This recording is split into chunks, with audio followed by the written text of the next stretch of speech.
기쁨에게 오신 모든 분들을 주님의 이름으로 환영합니다.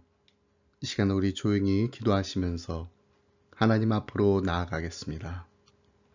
여호와께 감사하라. 그는 선하시며 그 인자하심이 영원하미로다. 여호와께 감사하고 그의 이름을 불러 아뢰며 그가 하는 일을 만민 중에 알게 할지어다. 사랑과 하나가 풍성하신 하나님, 하나님의 도우심으로 믿음 안에 살게 하시고 오늘 거룩한 주일을 허락하사 주임 전에 나와 예배드리게 하심을 감사드립니다. 이 시간 연약한 저희들이 지은 모든 죄를 주님께 고백하오니 용서하여 주시고 하나님의 말씀대로 바르게 살 수 있는 힘과 능력을 주옵소서. 하나님, 저희들을 불쌍히 여겨 주옵소서. 긍휼히 여겨 주옵소서. 하나님의 은혜 가운데 말씀 안에서 성령 안에서 믿음 안에서 늘 주님과 동행하는 삶을 살게 하여 주옵소서. 에베네셀의 하나님, 오늘은 기쁨의 교회 창립 4주년 감사 예배로 드립니다.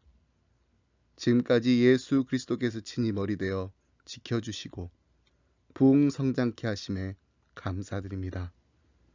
간절한 소원을 담아 우리의 마음을 주님 앞에 드리오니 붙잡아 주옵소서. 사람이 넘치기보다 사랑이 넘치게 하시고 세상이 주목하기보다 주님이 주목하는 교회가 되게 하여 주옵소서. 세상의 부하로 만족하지 않고 십자가만을 자랑하게 하시고 사랑과 진리와 은혜가 가득한 교회가 되게 하여 주옵소서. 성령께서 뜨겁게 역사하는 교회로 인도해 주옵소서. 사랑의 주님, 무더운 여름입니다. 온 성도님들의 가정이 평안하게 하시고 건강 축복해 주시고 자녀들에게도 복을 주사 어느 곳에 있든지 주일 성수할 수 있게 하시고 늘 주님께 영광 돌리는 삶을 살게 하여 주옵소서. 이 모든 말씀 우리 교회의 머리 되신 예수 그리스도 이름으로 기도드립니다. 아멘.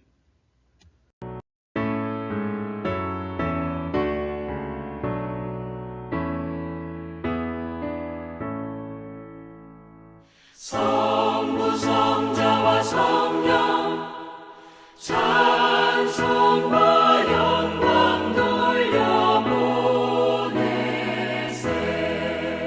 태초로 지금까지 또 영원 무궁토록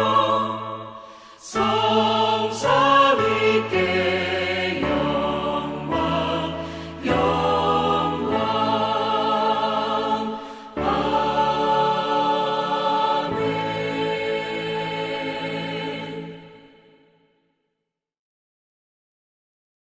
사도신경으로 우리의 신앙 함께 고백하겠습니다. 나는 전능하신 아버지 하나님, 천지의 창조주를 믿습니다. 나는 그의 유일하신 아들, 우리 주 예수 그리스도를 믿습니다. 그는 성령으로 잉태되어 동정녀 마리에게서 나시고 본디어 빌라도의 고난을 받아 십자가에 못 박혀 죽으시고 장사된 지 사흘 만에 죽은 자 가운데서 다시 살아나셨으며 하늘에 오르시어 전능하신 아버지 하나님 우편에 앉아 계시다가 거기로부터 살아있는 자와 죽은 자를 심판하러 오십니다. 나는 성령을 믿으며 거룩한 공교회와 성도의 교제와 죄를 용서받는 것과 몸의 부활과 영생을 믿습니다. 아멘.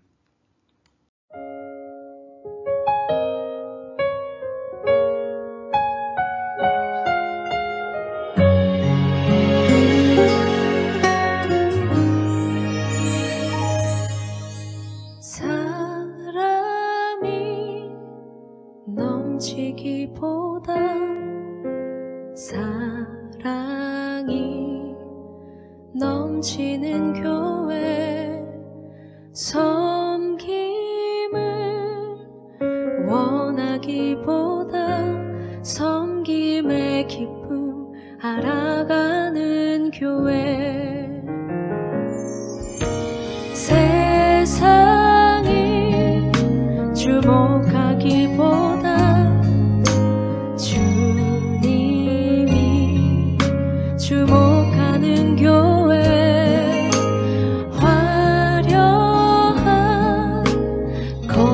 모습보다 중심이 주를 향한 교회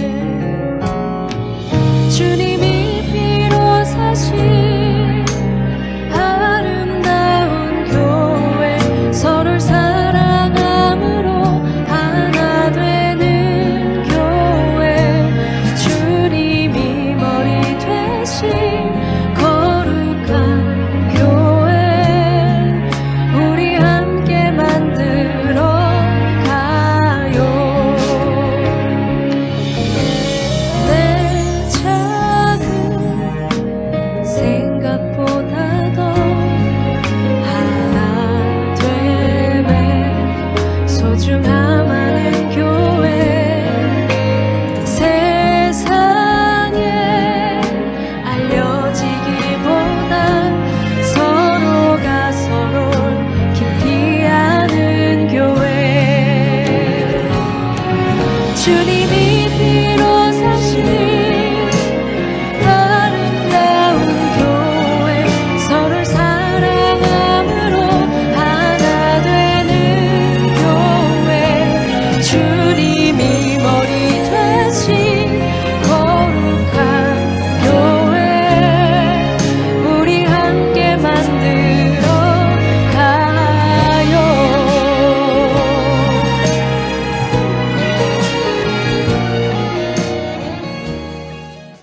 오늘 함께 나눌 말씀은 잠언 15장 23절로 25절 말씀입니다. 사람은 그 입의 대답으로 말미암아 기쁨을 얻나니 때에 맞는 말이 얼마나 아름다운고 지혜로운 자는 위로 향한 생명길로 말미암음으로 그 아래에 있는 수호를 떠나게 되느니라. 여호와는 교만한 자의 집을 허시며 과부의 지게를 정하시느니라. 아멘. 슬기로운 신앙생활 7번째 시간입니다. 오늘은 기쁨의 교회 창립 4주년을 맞아 기쁨이 넘치는 인생의 지혜라는 주제로 말씀을 나누면서 은혜 받고 도전받는 시간을 가지려 합니다. 내 인생에 가을이 오면 이라는 시가 있습니다. 내 인생에 가을이 오면 나는 나에게 물어볼 이야기들이 있습니다. 내 인생에 가을이 오면 나는 나에게 사람들을 사랑했느냐고 물을 것입니다. 그때 가벼운 마음으로 말할 수 있도록 나는 지금 많은 사람들을 사랑하겠습니다. 내 인생에 가을이 오면 나는 나에게 열심히 살았느냐고 물을 것입니다. 그때 자신 있게 말할 수 있도록 나는 지금 맞이하고 있는 하루하루를 최선을 다하며 살겠습니다. 내 인생에 가을이 오면 나는 나에게 사람들에게 상처를 준 일이 없었냐고 물을 것입니다. 그때 자신 있게 말할 수 있도록 사람들을 상처 주는 말과 행동을 하지 말아야 하겠습니다. 내 인생에 가을이 오면 나는 나에게 삶이 아름다웠느냐고 물을 것입니다. 그때 기쁘게 대답할 수 있도록 내 삶의 날들을 기쁨으로 아름답게 가꾸어 가야겠습니다. 내 인생에 가을이 오면 나는 나에게 어떤 열매를 얼마만큼 맺었느냐고 물을 것입니다. 내 마음밭에 좋은 생각의 씨를 뿌려 좋은 말과 좋은 행동의 열매를 부지런히 키워야 하겠습니다. 이 시에는 가을을 바라보는 한 사람의 모습이 나타납니다. 가을에는 우리가 열매를 맺습니다. 가을에 열매가 하나도 없다면 원인은 간단합니다. 봄에 씨를 뿌리지 않았기 때문입니다. 그런데 우리 인생의 가을에도 열매가 풍성할 수도 있고 쓸쓸할 수도 있습니다. 나는 나에게 이렇게 물을 것입니다. 사람들을 사랑했냐고, 열심히 살았냐고, 사람들에게 상처를 준 일이 없었느냐고, 삶이 아름다우냐고. 여러분, 어떻게 사는 것이 행복한 인생이고 후회 없는 인생이며 하나님이 원하시고 기뻐하시는 인생일까요? 기쁨이 넘치는 인생을 살아가는 자는 이렇게 대답할 것입니다. 아름다운 말을 많이 하겠습니다. 23절에 보면 사람은 그 입의 대답으로 말미암아 기쁨을 얻나니 때에 맞는 말이 얼마나 아름다운고라고 하였습니다. 이는 신중한 말의 중요성에 대하여 교훈하는 말씀입니다. 여기서 그 입의 대답이란 단지 어떤 사람의 물음에 대한 대답을 의미하는 것이 아니라 입으로 하는 모든 말을 의미합니다. 그리고 때에 맞는 말이란 시적절한 말을 나타내는 것입니다. 말은 같은 말이라도 때와 상황에 따라 얼마든지 그 의미가 다르게 들릴 수 있습니다. 상황에 적합하지 않으면 아무리 듣기 좋은 칭찬의 말이라도 조롱으로 들릴 수 있습니다. 또한 아무리 바르고 합당한 말이라도 때에 맞지 않으면 좋은 결과를 얻지 못하고 오히려 오해와 다툼을 불러일으킬 수 있습니다. 데이 셰퍼드가 쓴 새 황금문이라는 글을 보면 누구든지 어떠한 말을 하기 전에 다음과 같은 새 황금문을 지날 것을 권면하고 있습니다. 말하기 전에 언제나 세 가지 황금문을 지나게 하라. 다 좁은 문이다. 첫째 문, 그것은 참말인가? 둘째 문, 그것은 필요한 말인가? 셋째 문, 그것은 친절한 말인가? 이 세 문을 지나왔거든 그 말의 결과가 어찌 될 것인가 염려하지 말고 크게 외치라. 우리 입술의 30초가 누군가의 마음에 30년이 된다는 말이 있습니다. 그만큼 말의 영향력이 참 크다라는 뜻입니다. 이처럼 말은 자신의 생각을 표현하는 수단일 뿐만 아니라 누군가를 죽일 수도 살릴 수도 있는 강력한 무기가 되기도 합니다. 정말 의도하지 않았던 말 한마디가 굉장히 큰 결과를 초래했던 경험, 다들 한 번쯤은 있으셨을 텐데요. 그래서 우리는 더욱더 같은 말이라도 때와 상황에 맞는 아름다운 말을 해야 합니다. 저희 어머님께서 참 좋아하시던 잠언 말씀이 있습니다. 잠언 25장 11절 말씀. 경우에 합당한 말은 아로새긴 은쟁반의 금사간이라. 상황에 맞는 말 한마디가 잘못된 길을 걸어가던 사람에게 큰 깨우침을 주기도 하며 일촉즉발의 위기 속에서 화해와 화합을 이끌어내기도 하는 것입니다. 하지만 그냥 머리에서 떠오르는 대로 입에서 나오는 대로 말하게 되면 아무리 좋은 말이고 참말이라고 해도 아무런 유익이 되지 못합니다. 그 대표적인 예가 바로 욥을 찾아온 세 친구들의 대화에서 볼 수 있습니다. 이들의 변론을 들어보면 이들이 했던 말들 하나하나가 너무나도 주옥과 같은 명언입니다. 우리가 잘 아는 빌닷의 충고, 내 시작은 미약하였으나 내 나중은 심히 창대하리라. 그런데 이런 말들이 욥에게는 하나도 위로가 되지 않았다는 것입니다. 오히려 욥의 마음에 송곳으로 찌르는 것과 같은 고통을 더해줄 뿐이었습니다. 왜 그랬을까요? 욥의 친구들의 말의 온도가 때로는 너무나 차가웠고 때로는 너무나 뜨거웠기 때문입니다. 제가 페어런팅 클래스를 하면서 부모님들께 꼭 읽으라고 추천하는 책들 중에 이기주 작가가 쓴 언어의 온도라는 책이 있습니다. 이 책의 소제목을 보면 말과 글에는 나름의 따뜻함과 차가움이 있다고 합니다. 여러분, 우리는 우리 자녀들과 대화를 할 때 우리의 말의 온도가 몇 도 정도 된다고 생각하십니까? 부부가 서로 대화를 하면서 봄 햇살 같은 따뜻한 언어로 대화하시나요? 아니면 얼음장같이 차가운 언어로 대화를 하시나요? 친구들과 나눔을 하다가 너무 대놓고 화를 내신 적은 없으신지요? 여러분, 대화의 정의가 대놓고 화를 내는 거라고 믿으시는 분들이 정말로 대화를 하실 때 너무 뜨거운 온도의 언어를 사용하셔서 모든 관계를 다 불살라 버립니다. 그러고 나서 하시는 말씀이 나는 뒤끝이 없습니다. 그런데 정말 뒤끝이 없어요. 모든 관계를 다 불살라 버렸기 때문입니다.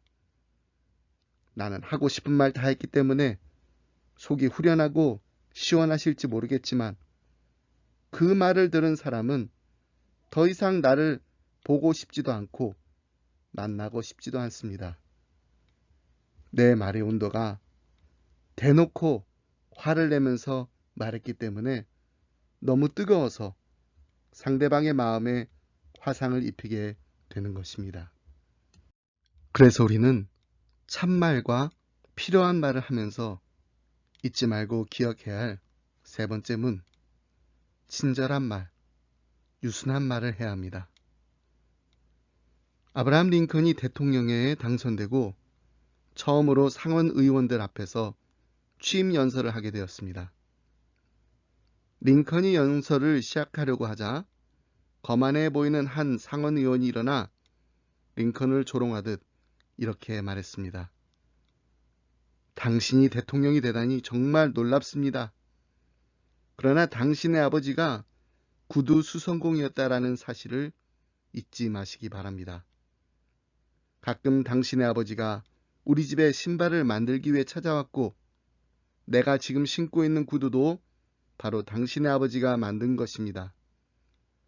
지금까지 그런 형편없는 신분으로 대통령에 당선된 사람은 아마 미국 역사에 없을 겁니다. 그의 말이 끝나자 여기저기서 링컨을 비웃는 웃음소리가 들려왔습니다. 링컨은 눈을 감고 무엇인가 생각하는 듯 아무 말이 없었습니다. 잠시 의사당 안에는 무거운 침묵이 흘렀습니다. 링컨의 눈가에는 눈물이 가득 고였습니다. 그러나 그 눈물은 부끄러움의 눈물이 아니었습니다. 잠시 후에 링컨은 그 상원 의원을 향해서 이렇게 말했습니다. 고맙습니다, 의원님. 한동안 잊고 지내던 아버지의 얼굴을 떠올리게 해주시니 감사합니다. 제 아버지는 완벽한 솜씨를 가지신 구두 수성공이셨습니다. 저는 아버지 솜씨를 따라잡으려고 노력했지만 아버지의 실력을 능가할 수 없습니다. 이 자리에 계신 분들 중에 제 아버지가 만드신 구두를 신고 있는 분들이 계실 것입니다. 그럴 리는 없겠지만 만약 신발에 문제가 생기면 언제든지 제게 말씀해 주십시오. 그러면 제가 아버지 옆에서 곁눈질로 배운 솜씨로 손봐드릴 수 있습니다. 물론 큰 기대는 하지 마십시오. 왜냐하면 제 솜씨는 아버지 솜씨에 비교조차 할 수 없기 때문입니다. 나는 자랑스러운 아버지의 아들이고 지금도 아버지를 존경합니다. 그 말에 소란하던 상원이 조용하고 엄숙해졌다고 합니다. 링컨은 자신을 조롱하고 비웃는 상원 의원의 무례한 공격을 받고도 전혀 불쾌한 감정을 나타내지 않고 온유한 말로 받아 넘겼습니다. 더 나아가 그들의 마음을 얻었습니다. 이것이 말의 위력입니다. 입술의 30초가 누군가의 마음에 30년이 된다는 말처럼 Father's Day를 맞아 우리의 자녀들에게, 우리의 가족들에게, 우리의 친구들과 이웃들에게 기쁨을 주고 용기를 북돋아주는 힘이 들게 하는 말이 아니라 30년을 힘이 나게 하는, 아니 평생에 두고두고 힘이 나게 하는 아름다운 말이 풍성한 기쁨의 가정들이 되시길 주님의 이름으로 축복합니다. 두 번째로, 기쁨이 넘치는 인생을 살아가는 자는 이렇게 대답할 것입니다. 생명의 길을 향해 나아가겠습니다. 24절 말씀 함께 보겠습니다. 지혜로운 자는 위로 향한 생명길로 말미암음으로 그 아래에 있는 스올을 떠나게 되느니라. 스올, 죽음의 길을 떠나려면 어떻게 해야 하나요? 위로 향한 생명의 길, 저 높은 곳에 있는 하나님의 나라, 천국을 바라보는 삶을 살게 되면 죽음의 길에서 벗어나게 됩니다. 다시 말해서 하나님을 바라보며 살면 죄악을 이기게 되는 것입니다. 예수님께서는 이 천국에 들어가는 길에 대해 이렇게 말씀하십니다. 천국은 넓으나 그리로 들어가는 문은 좁다고. 이 말씀을 하게 되신 배경은 이렇습니다. 예수님께서 예루살렘을 향해 가시면서 가르치실 때 어떤 사람이 예수님께 묻기를 구원받은 자가 적습니까? 라고 물었습니다. 누가복음 13장 22절로 23절 말씀입니다. 예수께서 각 성, 각 마을로 다니사 가르치시며 예루살렘으로 여행하시더니 어떤 사람이 여짜오되 주여 구원을 받은 자가 적으니까? 예수님께서는 이 질문에 대해서 구원을 받는 자가 많다, 적다 라고 직설적으로 대답하지 않으십니다. 하지만 좁은 문이라는 은유적인 표현을 통해 천국에 들어가는 과정이 대단히 어렵다는 점을 말씀하십니다.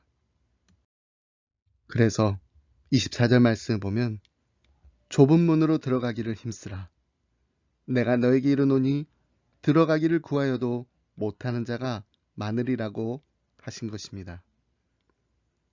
그렇다면 도대체 좁은 문이란 무엇을 의미하며 힘쓴다면 어느 정도의 노력을 해야 한다는 것인가요? 이를 알기 위해 먼저 우리는 힘쓰다라는 단어의 의미를 알아야 합니다. 좁은 문으로 들어가기를 힘쓰라. 여기에 원어적 의미는 고대의 운동선수들이 경기에서 승리하기 위해 죽도록 힘을 다해 싸우는 것을 의미합니다. 그래서 영어 성경 번역을 보면 힘쓰다를 strive 혹은 make every effort라고 번역하고 있습니다. Strive to enter through the narrow door. Make every effort to enter through the narrow door. 그러니까 천국에 들어가기 위해서 모든 노력을 다해 힘써 싸우라는 의미입니다. 성경은 이에 대한 아주 좋은 예표가 있습니다. 그것은 바로 이스라엘 백성들의 가나안 땅으로 가는 과정입니다. 가나안은 천국의 모형으로 이스라엘 백성들이 가나안 땅으로 가는 과정을 성도들이 천국으로 들어가는 과정의 예표라고 할 수 있습니다. 출애굽기를 보면 처음에 모세를 따라 애굽을 나온 사람들은 장정만 60만이었고 그 외에도 다른 민족들도 따랐다고 합니다. 그러니 어린아이와 여성, 노인까지 합치면 그 수는 가히 헤아리기 어려울 만큼 많았을 것입니다. 성경학자들은 대략 200만 정도 되었을 것으로 추정합니다. 근데 주목할 것은 그들 모두가 가나안 땅에 들어간 것이 아니라는 것입니다. 출애굽 1세대 중에서 가나안 땅에 들어간 자는 오직 끝까지 믿음으로 순종한 여호수아, 갈렙 두 사람뿐이었습니다. 이와 마찬가지로 천국도 들어가기가 매우 어려운 것입니다. 천국은 사람들을 얼마든지 수용할 수 있을 만큼 크고 넓습니다. 하지만 그리로 들어가는 문은 매우 좁습니다. 원한다고 해서 누구나 천국에 들어갈 수 있는 것이 아닙니다. 그래서 예수님께서 들어가기를 구하여도 얻지 못하는 자가 많으리라고 말씀하신 것입니다. 여기서 우리는 한 가지 질문을 할 수가 있습니다. 예수님께서는 분명히 구하라. 그러면 너에게 주실 것이요. 찾으라. 그러면 찾아낼 것이요. 문을 두드리라. 그러면 너에게 열릴 것이니 구하는 이마다 받을 것이요. 찾는 이는 찾아낼 것이요. 두드리는 이에게는 열릴 것이니라. 라고 말씀하셨는데 들어가기를 구하여도 들어가지 못하는 자가 많으리라고 하신 건 모순이 아닌가요? 그렇지 않습니다. 하나님은 분명히 우리 인간에 대해 오래 참으시며 아무도 멸망당하기를 원치 않으실 뿐만 아니라 하나님을 찾는 자들에게 상을 주시며 간구하는 목소리에 응답하사 저희 환난 때에 저와 함께 하시고 건지시사 영화롭게 하시기를 원하시는 분이시기 때문입니다. 그러므로 우리는 오늘 예수님께서 하신 말씀을 이렇게 이해합니다. 천국으로 들어가는 좁은 문은 어려운 길이기도 하지만 그나마도 정해진 기한이 있다라는 것입니다. 그렇기 때문에 그 기한이 지난 뒤에는 들어가고자 하여도 불가능하다는 것입니다. 홍수가 난 후 노아의 닫힌 방주문을 아무리 열어주기를 간청해도 열릴 수 없었던 것 같이 기름을 준비하지 못한 어리석은 5 처녀가 아무리 문을 두드려도 혼인 잔치집 문이 열리지 않았던 것처럼 구원의 문이 닫히기 전에 들어가야 합니다. 그러므로 우리는 항상 좁은 문으로 들어가기를 힘써야 합니다. 힘써 준비해야 합니다. 주님 다시 오실 날이 언제인지는 오직 하나님 아버지만 아시지만 그날이 분명히 올 것을 기대하며 기다리며 준비하는데 온 힘을 다해야 합니다. 지난주 휴스턴 날씨가 얼마나 더웠는지 모릅니다. 금요일 밤에는 집안의 에어컨 온도를 80도로 셋업을 했는데도 계속 돌아가서 제가 잠자기 전에 81도로 다시 셋업을 했습니다. 그러면서 이런 생각을 들었습니다. 지난 2월에 텍사스주의 역사상 전례가 없는 폭설과 혹한으로 인해 얼마나 많은 가정들이 추위와 공포에 떨며 한 주간을 보냈는지 모릅니다. 그때 다들 이런 말씀 하셨어요. 차라리 더운 게 낫지. 이건 추워도 너무 춥다고. 그런데 여러분, 그때 제가 이런 말씀을 드렸습니다. 세계에서 가장 부강한 나라인 미국이, 그리고 그 가운데서도 미국 최고의 에너지 공급원이라고 자부하던 텍사스가 전력 공급망이 무너졌다. 라는 사실이 아직도 믿을 수가 없습니다. 도대체 왜 이런 일이 벌어졌을까요?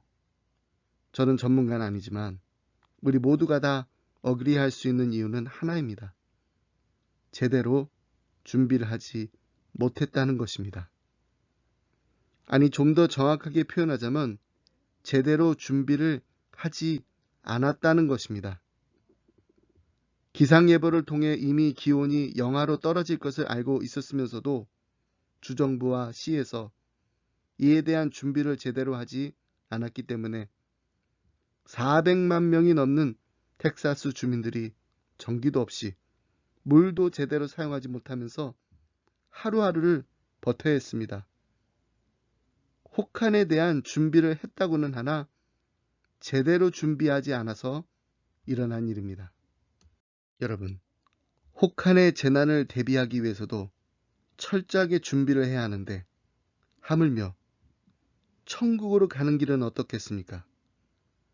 언젠가는 가게 될 날이 올 거야.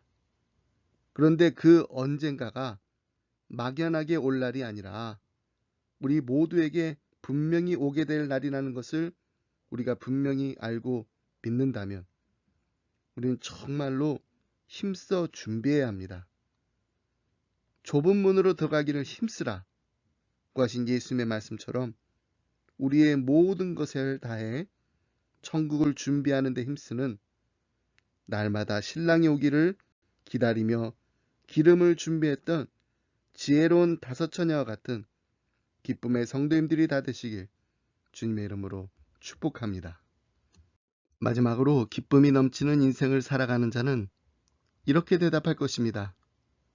약한 자를 힘써 돕고 살겠습니다. 25절 말씀 함께 보겠습니다. 여호와는 교만한 자의 집을 허시며 과부의 지게를 정하시느니라.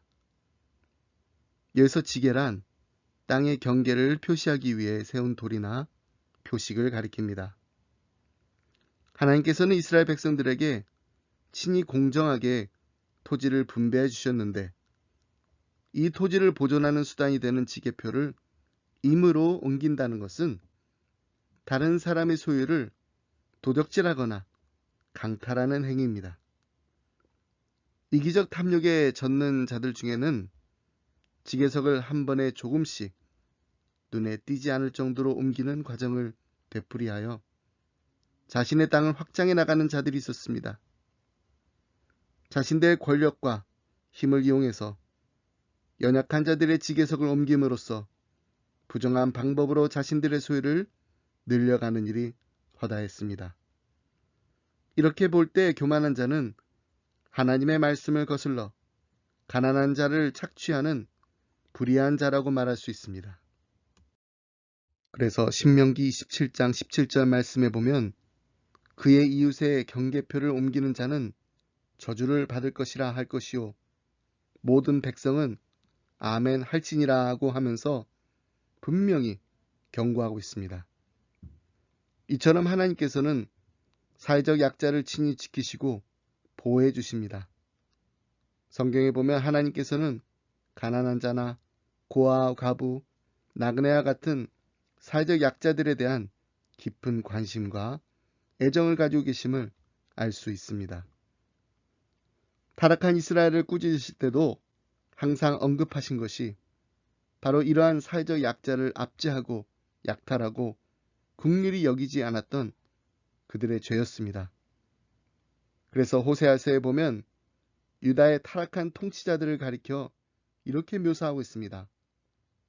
호세아 5장 10절 말씀입니다. 유다 지도자들은 경계표를 옮기는 자 같으니 내가 나의 진노를 그들에게 물같이 부으리라. 예수님께서도 양과 염소의 비유를 통해 천국과 지옥을 나누는 기준으로 약자에 대한 자비와 긍휼의 마음과 그에 따른 행실을 말씀하실 정도로 지대한 관심과 사랑을 가지고 계십니다. 마태복음 25장 31절로 36절 말씀입니다. 인자가 자기 영광으로 모든 천사와 함께 올 때 자기 영광의 보좌에 앉으리니 모든 민족을 그 앞에 모으고 각각 구분하기를 목자가 양과 염소를 구분하는 것 같이 하여 양은 그 오른편에 염소는 왼편에 두리라. 그때 임금이 그 오른편에 있는 자들에게 이르시되 내 아버지께 복받을 자들이여 나와 창세로부터 너희를 위하여 예비된 나라를 상속받으라. 내가 줄일 때에 너희가 먹을 것을 주었고 목마를 때에 마시게 하였고 나그네 되었을 때에 영접하였고 헐벗었을 때에 옷을 입혔고 병들었을 때에 돌보았고 옥에 갇혔을 때에 와서 보았느니라. 이것이 바로 우리가 어떠한 삶을 살아야 할 것인지 보여주는 말씀입니다. 즉 성도의 관심은 항상 가난하고 헐벗은 약자들을 향하고 있어야 한다는 것입니다. 우리 자녀들을 위해서 기도할 때도 이 점을 잊지 말고 꼭 기억해야 합니다. 이전에 제가 Five Finger Prayer를 소개해 드린 적이 있습니다. 저는 날마다 우리 자녀들을 위해 기도할 때 이 5가지 기도 제목을 가지고 기도합니다. 엄지손가락, 먼저 부모인 우리 자신을 위해 기도해야 됩니다. 하나님을 경외하는, 하나님을 넘버원으로 으뜸으로 모시고 사는 부모가 되게 하소서. 검지손가락, 방향을 가리킬 때 사용하는 손가락입니다. 우리 자녀들을 가르치는 학교 선생님, 교수님, 주일학교 목사님, 전도사님, 선생님, 그리고 멘토를 위해 기도하세요. 장지는 가장 긴 손가락입니다. 우리 자녀들이 하나님께 영광 돌리는 리더가 되게 하소서. 그리고 세상에서도 실력으로 인정받는 리더가 되게 하소서. 약지는 가장 약한 손가락입니다. 우리 자녀들이 하나님 주신 달란트와 은사를 가지고 약한 자들을 돕는 리더가 되게 하소서. 나만 알고 나만 위해 사는 리더는 진정한 리더가 아닙니다. 이기적인 리더가 아니라 이타적인 리더를 하나님께서는 기뻐하십니다. 그리고 마지막 애기지, 약속할 때 사용하는 손가락입니다. 우리 자녀들이 하나님과 한 약속을 꼭 지키는 하나님의 자녀들이 되게 하소서. 그리고 이들을 위해서 날마다 기도의 옷을 입히는 부모가 되겠다는 약속을 꼭 지키게 하소서. 저는 우리 기쁨의 교회를 위해 기도할 때도 이 5가지 기도 제목을 가지고 함께 기도하면서 건강한 공동체, 행복한 공동체, 하나님께 기쁨 드리는 공동체로 세워지길 간절히 소원합니다. 주님이 피로 사신 아름다운 교회, 서로가 서로를 사랑함으로 하나 되는 교회, 주님이 머리 대신 거룩한 교회를 함께 만들어 가면서 받은 바 은혜를 우리만 간직하는 것이 아니라 우리의 이웃들에게 그리스도의 사랑을 나누고 베품으로써 예수님의 참 제자들이라 일컬음을 받는 기쁨의 교회, 기쁨의 가정, 기쁨의 성도님들이 되시길 주님의 이름으로 축복합니다. 말씀했습니다. 해마다 창립기념 감사주일을 맞이하면서 우리의 이웃들을 섬기는 일을 하고 있습니다. 그 중에 하나가 휴스턴 한인 노인의 어르신들에게 떡을 대접해 드리는 것입니다. 작년에는 코비드-19으로 인해 어르신들이 모이실 수도 없고 해서 대접해 드리지 못했는데 올해 다시 저희 기쁨의 교회가 그동안 감사한 마음을 전해 드릴 수 있어서 얼마나 감사했는지 모릅니다. 그런데 이런 나눔과 섬김을 할 때마다 참 감사한 일이 있습니다. 제가 도와달라고 후원해달라고 부탁한 것도 아닌데 주위에 아시는 분들이 기쁨의 교회 창립을 축하한다고 하시면서 우리 교회를 위해 뭔가 해주고 싶다고 하십니다. 그러면 제가 말씀드려요. 저희가 창립 기념 감사주일을 맞이할 때마다 우리 노인의 어르신과 이웃들을 돕는 일을 하고 있다고. 보내주신 헌금은 꼭 우리 교회가 아니라 우리 교회가 섬기는 분들을 위해 사용하겠다고 미리 말씀드립니다. 저는 이것이 바로 하나님께서 우리 기쁨의 교회에 주신 비전이라고 믿습니다. 공예배와 가정예배를 통해 하나님을 만나는 기쁨이 넘치는 공동체, 함께 울고 함께 우는 가족을 만나는 기쁨이 넘치는 공동체, 그리고 우리의 이웃을 섬기는 기쁨이 넘치는 공동체. 이제 창립 4주년을 맞아 우리의 사랑의 지경이 더 넓어져서 지역을 넘어 인종을 넘어 더 많은 이들에게 베풀고 나누는 기쁨이 넘치는 기쁨의 교회가 되길, 그리고 기쁨의 가정들이 다 되시길 주님의 이름으로 축복합니다. 하나님 아버지 감사합니다. 우리 인생의 가을에 아름다운 말을 더 많이 하겠습니다. 생명의 길로 향해 날마다 천국의 소망을 가지고 나아가겠습니다. 그리고 약한 자를 돕고 섬기는 일에 힘쓰겠습니다. 라고 고백하며 다짐할 수 있도록 우리에게 하나님의 말씀으로 깨닫게 하심을 감사드립니다.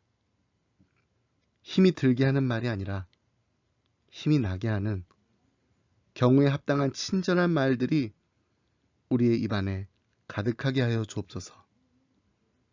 주님 다시 만날 그날이 분명히 우리 모두에게 올 것임을 믿고 슬기로운 5 처녀와 같이 신랑 되신 예수님을 날마다 기다리며 준비하는 거룩하고 아름다운 신부로서 이 땅을 살아가게 하여 주옵소서.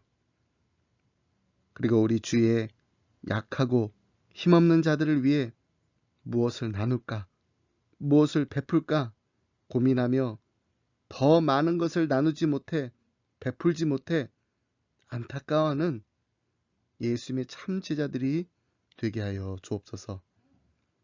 사랑하는 우리의 자녀들이 주님의 마음을 본받아 풍성히 베풀고 나누는 데 힘쓰는 하나님께 기쁨 드리는 믿음의 자녀들이 되게 하여 주옵소서. 기쁨의 교회가 창립 4주년을 맞아 하나님께 영광 돌리며 하나님의 기쁨이요 하나님의 자랑이 되는 잘했다 충성된 종아 칭찬받는 건강한 공동체, 행복한 공동체가 되게 하여 주옵소서. 감사드리며 이 모든 말씀 예수 그리스도 이름으로 기도드립니다. 아멘.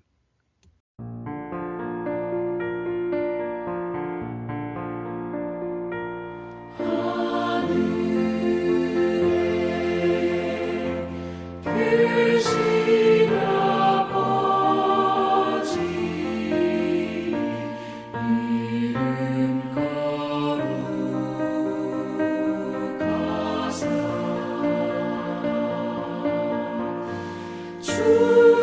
주님 나라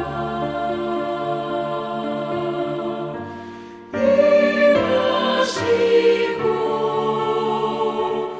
뜻이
이제는 우리 주 예수 그리스도의 은혜와 하나님 아버지의 그 크신 사랑과 성령님의 감동감화 교통하심이 하나님 우리의 입술에 아름다운 말이 더 많이 흘러넘치게 하여 주옵소서. 생명의 길로 날마다 나아가며 천국의 소망을 가지고 오늘 하루도 이 한 주간도 살게 하여 주옵소서. 그리고 약한 자를 돕고 섬기는 일에 우리의 모든 것을 다해 힘쓰게 하여 주옵소서. 간절하게 기도하며 다짐하며 이 자리를 떠나는 사랑하는 성도님들과 가정과 생업 위에 그리고 주님의 몸된 교회 위에 지금부터 영원토록 함께 하시길 간절히 축원하옵나이다. 아멘.